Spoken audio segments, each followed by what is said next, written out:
সামনে তো বড়দিন চলেই এলো, আর বড়দিন মানে প্রথম যে কথাটা মাথায় আসে সেটা হচ্ছে কেক তৈরি। বড়দিনে কেক তো আমরা প্রায় কিনেই খেয়ে থাকি, তবে এই ধরনের স্পঞ্জি একটা কেক যদি বাড়িতেই খুব সহজে বানিয়ে নেওয়া যায় তাহলে ক্ষতিটা কি? তাহলে চলো ক্রিসমাস স্পেশাল কাস্টার্ড কেকের রেসিপিটি দেখে নেওয়া যাক।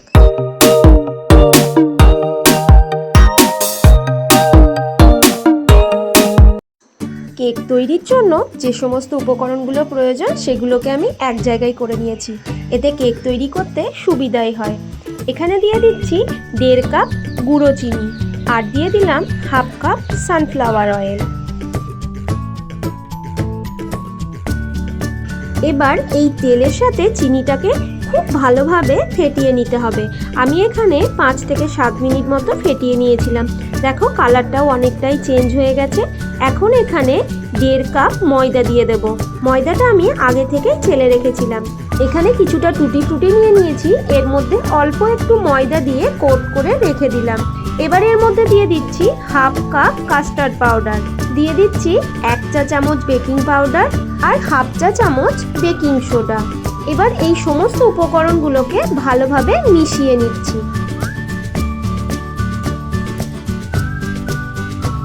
এখন এর মধ্যে অল্প অল্প করে দুধ মিশিয়ে একটা ঘন ব্যাটার রেডি করে নেব। এখানে দুধটা নর্মাল টেম্পারেচারে নিতে হবে।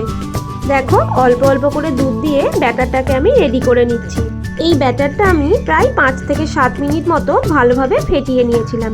ব্যাটারের ঘনত্বটা একটু পুরু হয়ে গেছে, সেজন্য এর মধ্যে অল্প আরেকটু দুধ দিয়ে দেব। এখানে 2 চামচ আমুল দুধ কুসুম কুসুম গরম জলে গুলে এর মধ্যে দিয়ে দিলাম। আমুল দুধ দিলে কেকের টেস্টটাও বেশ ভালো হবে।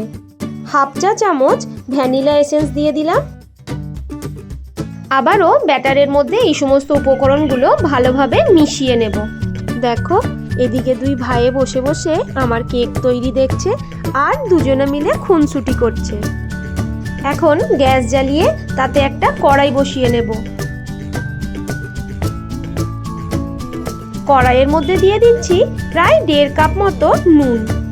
এখানে তোমরা নুনের পরিবর্তে বালি ধুয়ে পরিষ্কার করে রোদে শুকিয়ে ব্যবহার করতে পারো, তবে আমি কেক বানালে নুনটাই ব্যবহার করি। এবার এর উপরে একটা স্ট্যান্ড বসিয়ে ঢাকা দিয়ে কিছুক্ষণের জন্য রেখে দিলাম গরম হওয়ার জন্য। কেকের ব্যাটার তো রেডি হয়েই আছে। এবার একটা কেক টিনের মধ্যে সামান্য একটু সানফ্লাওয়ার অয়েল নিয়ে ভালোভাবে স্প্রেড করে নিলাম। এর মধ্যে সামান্য একটু ময়দা দিয়ে দিলাম। এবার ময়দাটাকেও কেক টিনের মধ্যে ভালোভাবে স্প্রেড করে নেব। বাটার পেপার না থাকলে তোমরা এইভাবেও কেক বানাতে পারো, খুব সুন্দরভাবে কেকটা কেক টিন থেকে উঠে যাবে। এবার ব্যাটারটার মধ্যে টুটি ফ্রুটিটা দিয়ে ভালোভাবে মিশিয়ে নিলাম।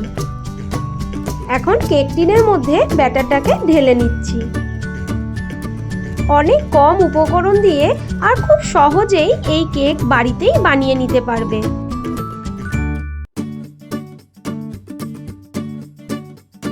কেক টিনের মধ্যে পুরো ব্যাটার ঢালা হয়ে গেছে। এবার কেকের উপরটা একটু ডেকোরেট করে নেব। এজন্য কয়েকটা কাজু বাদাম এভাবে মাঝখান থেকে চিড়ে এর ওপরে সাজিয়ে নিলাম। কিছুটা টুটি ফ্রুটিও এর ওপর থেকে দিয়ে দিলাম। 3টে আমন্ড একদম কুচি করে কেটে রেখে দিয়েছিলাম, সেটাকেও উপর থেকে ছড়িয়ে দিলাম। এই কেকের ওপরের ডেকোরেটটা তোমরা নিজেদের পছন্দ অনুযায়ী করবে। কেকটা রেডি করতে করতে কড়াইটাও খুব ভালোভাবে গরম হয়ে গেছে। এবার কেক টিনটা কড়াইয়ের মধ্যে বসিয়ে ঢাকনা দিয়ে রেখে দিলাম। আর হ্যাঁ, গ্যাসের ফ্লেমটাকে একদম লোতে করে দিয়েছি। প্রায় 40 থেকে 45 মিনিট পর একটা টুথপিক কেকের মধ্যে ঢুকিয়ে দেখলাম একদম পরিষ্কার এসছে। এর মাঝেও আমি 1-2 বার কড়াইয়ে ঢাকনা খুলে দেখেছিলাম কেকটা ঠিকঠাক হচ্ছে কিনা। গ্যাসের ফ্লেমটা অফ করে প্রায় 10 মিনিট মতো কেকটাকে ঠান্ডা হওয়ার জন্য রেখেছিলাম। এবার কড়াই থেকে কেকটাকে নামিয়ে ছুরি দিয়ে চারিদিকটা একটু কেটে নিলাম। এখন একটা প্লেটের ওপর কেক টিনটা উল্টে দিলেই কেকটা খুব সুন্দরভাবে বেরিয়ে আসবে। দেখো কেকের তলাটাও খুব সুন্দরভাবে বেক হয়েছে, একদমই পুড়ে যায়নি, আর কতটা নরম হয়েছে দেখেই বুঝতে পারছো। এখন পরিবেশনের জন্য কেকটাকে আমি এইভাবে পিস পিস করে একটু কেটে নিচ্ছি। এই রকম এত সুন্দর একটা লোভনীয় কেক খুব কম উপকরণ দিয়ে তোমরা বাড়িতেই খুব সহজেই বানিয়ে নিতে পারবে।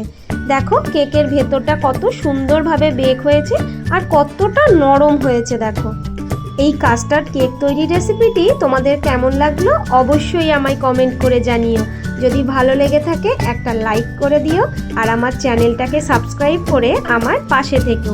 এখন এই কেক আমার বেটুর পেটে যাওয়ার জন্য একদম রেডি। প্রত্যেকে ভালো থাকবে, সুস্থ থাকবে। প্রত্যেককে শুভ ভোজন। টাটা।